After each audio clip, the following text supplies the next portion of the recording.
Traveling Musicians by the Brothers Grimm.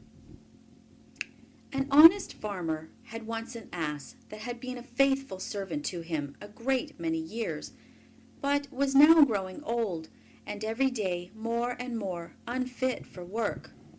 His master, therefore, was tired of keeping him, and began to think of putting an end to him. But the ass, who saw that some mischief was in the wind, took himself slyly off, and began his journey towards the great city. "For there," thought he, "I may turn musician." After he had travelled a little way, he spied a dog lying by the roadside and panting as if he were tired. "What makes you pant so, my friend?" said the ass. "Alas," said the dog, "my master was going to knock me on the head, because I'm old and weak and can no longer make myself useful to him in hunting. So I ran away. But what can I do to earn my livelihood?" "Hark ye," said the ass, "I am going to the great city to turn musician. Suppose you go with me and try what you can do in the same way." The dog said he was willing, and they jogged on together. They had not gone far before they saw a cat sitting in the middle of the road and making a most rueful face. "Pray, my good lady," said the ass, "what's the matter with you? You look quite out of spirits." "Oh me," said the cat, "how can one be in good spirits when one's life is in danger?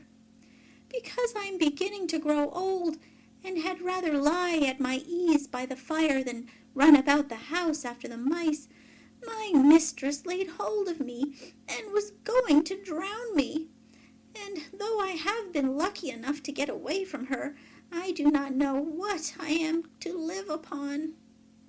"Oh," said the ass, "by all means go with us to the great city. You are a good night singer and may make your fortune as a musician." The cat was pleased with the thought and joined the party.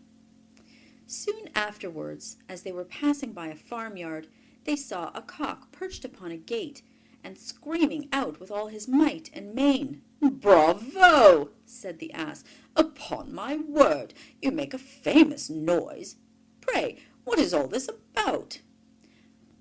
"Why," said the cock, "I was just now saying that we should have fine weather for our washing day, and yet my mistress and the cook don't thank me for my pains, but threaten to cut off my head tomorrow and make broth of me for the guests that are coming on Sunday." "Heaven forbid," said the ass. "Come with us, Master Chanticleer. It will be better at any rate than staying here to have your head cut off. Besides, who knows? If we care to sing in tune, we may get up some kind of a concert. So come along with us." "With all my heart," said the cock. So they all four went on jollily together. They could not, however, reach the great city the first day, so when night came on they went into a wood to sleep. The ass and the dog laid themselves down under a great tree, and the cat climbed up into the branches, while the cock, thinking that the higher he sat the safer he should be, flew up to the very top of the tree, and then, according to his custom before he went to sleep, looked out on all sides of him to see that everything was well. In doing this he saw afar off something bright and shining, and calling to his companion said, "There must be a house no great way off, for I see a light." "If that be the case," said the ass, "we had better change our quarters, for our lodging is not the best in the world." "Besides," added the dog, "I should not be the worse for a bone or two, or a bit of meat."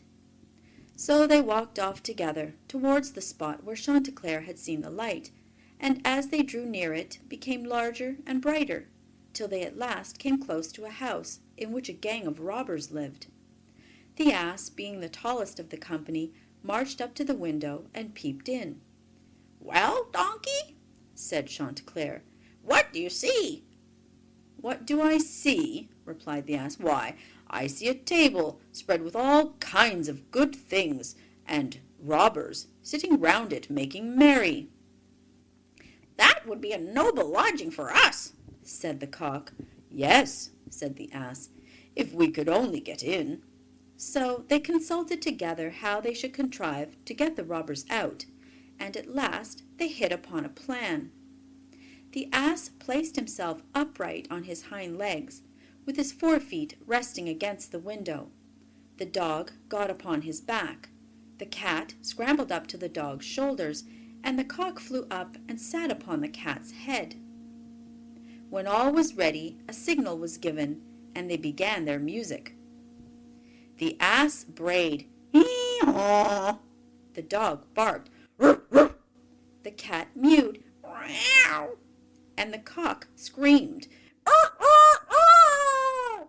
And then they all broke through the window at once, and came tumbling into the room, amongst the broken glass, with the most hideous clatter. The robbers, who had been not a little frightened by the opening concert, had now no doubt that some frightful hobgoblin had broken in upon them, and scampered away as fast as they could. The coast once clear, our travelers soon sat down and dispatched what the robbers had left, with as much eagerness as if they had not expected to eat again for a month. As soon as they had satisfied themselves, they put out the lights, and each one more sought out a resting place to his own liking. The donkey laid himself down upon a heap of straw in the yard. The dog stretched himself upon a mat behind the door. The cat rolled herself up on the hearth before the warm ashes, and the cock perched upon a beam on the top of the house. And as they were all rather tired with their journey, they soon fell asleep. But about midnight, when the robbers saw from afar that the lights were out and that all seemed quiet, they began to think that they had been in too great a hurry to run away. And one of them, who was bolder than the rest, went to see what was going on. Finding everything still, he marched into the kitchen and groped about till he found a match in order to light a candle. And then, espying the glittering, fiery eyes of the cat, he mistook them for live coals, and held the match to them to light it. But the cat, not understanding this joke, sprang at his face, and spat, and scratched at him.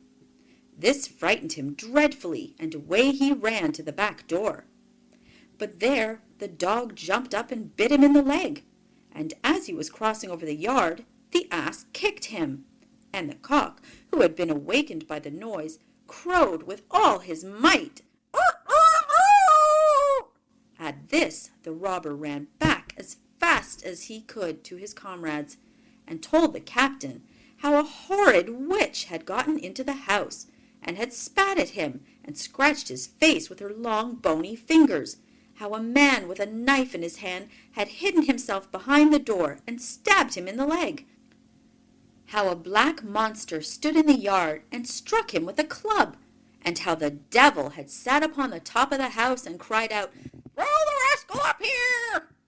After this, the robbers never dared to go back to the house, but the musicians were so pleased with their quarters that they took up their abode there, and there they are, I dare say, at this very day.